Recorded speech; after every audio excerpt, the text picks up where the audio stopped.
உடம்பென்ற ஓட்டுக்குள்ள உயிர் என்ற பறவை உள்ளுக்குள்ள இருக்குது. பக்குவப்பட்ட அன்னைக்கு இந்த ஓடு உடைஞ்சு போயிடும், உயிர் என்ற பறவை பறந்து போயிரும்னார் சொன்னவர் வள்ளுவ பெருந்தகை. உடம்போடு உயிரிடை நட்பு எப்படிப்பட்டது? புல் பறந்தற்றுனார். உடம்புக்கும் உயிருக்கும் ஒரு நட்பு இருக்கிறது. அந்த நட்பு அப்படியே கூட வர நட்பு இல்லை, ஒரு நாளைக்கு விட்டுடுற நட்பு. அதுக்கு பேர் என்னது? கூடா நட்புன்னு பேர். இவன் கூட கடைசி வரைக்கும் வரமாட்டான், விட்டுடுவான்.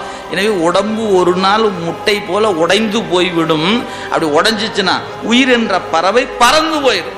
இதுதான் வாழ்க்கை. சரி, அப்படி பறந்து போன பறவை எங்க போகும்? இது என்ன கேள்வி? பறந்த உலகத்துல எங்காவது போகத்தான் செய்யும். இந்த ஓடு அந்த ஓட்டை விட்டு பறவை பறந்து போகுது, உயிர் பறந்து போகிறது. அப்படின்னா இனி சொர்க்கத்துக்கு போகலாம், நரகத்துக்கு போகலாம். அப்ப நேற்று எங்கோ இருந்தோம், இன்னைக்கு இங்க வந்திருக்கிறோம்.